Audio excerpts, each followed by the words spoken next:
Peggy 18. Sega.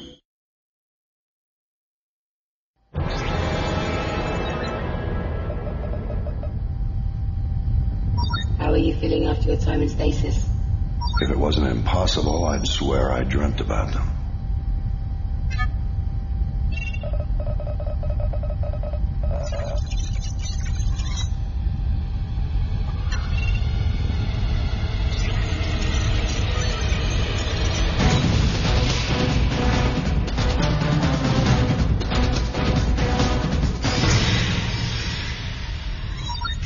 The Weyland-Yutani Corporation has set up a colony on BG-386. It's grim, it's harsh, it's virtually deserted. The Predator's on a mission, the aliens trying to protect the Queen, and the Marines trying to survive.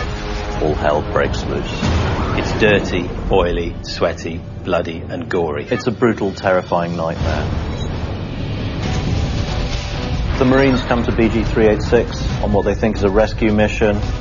The Marines are armed to the teeth. If they're going to survive, they've got to work as a team. They've got the classic pulse rifle, quick-firing, armor-piercing round, an underslung grenade launcher, shotguns, flamethrowers, got scope rifles, the ultimate weapon, the auto-target tracking smart gun, which is exactly what you need. Even though they have all these weapons, it sometimes resort to close-quarters combat, and sometimes they just got to turn and run. Firing in the darkness, never knowing quite where the aliens are coming from, hearing the blip of the motion tracker.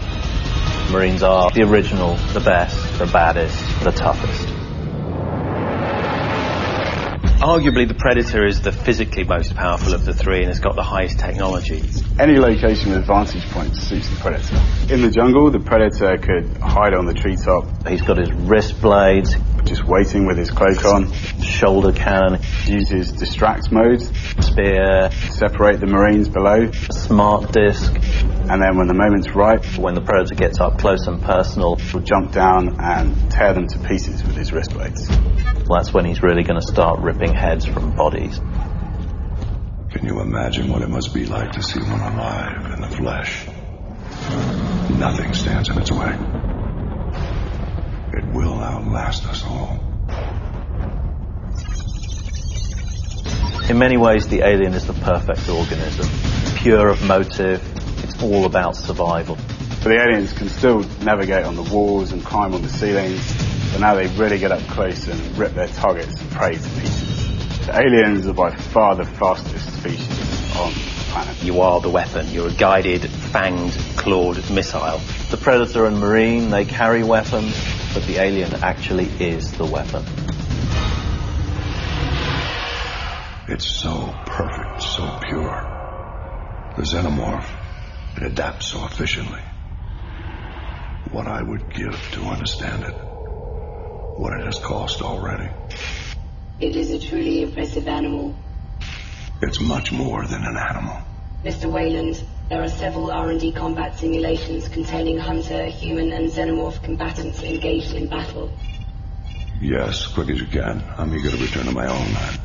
In many games, both sides are pretty much the same. We've got guys with guns and armour, but they're against things that don't have guns at all, that can leap around. They're against things that can turn invisible and can stab you in the back and creep up on you. It makes the game unique in its multiplayer experience. When you're playing as an alien in multiplayer, there's nothing quite like the satisfaction of ripping somebody's head off if he's killed you a few times, and knowing that on his screen he's going to be watching you do it.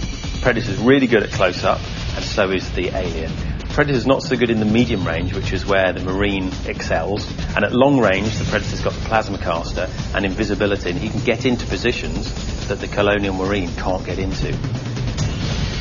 It's intense, it's exciting, and it's absolutely brutal. Be prepared to play a kind of first-person shooter that you've never encountered before. Violent, visceral, exciting, challenging, gut-punching.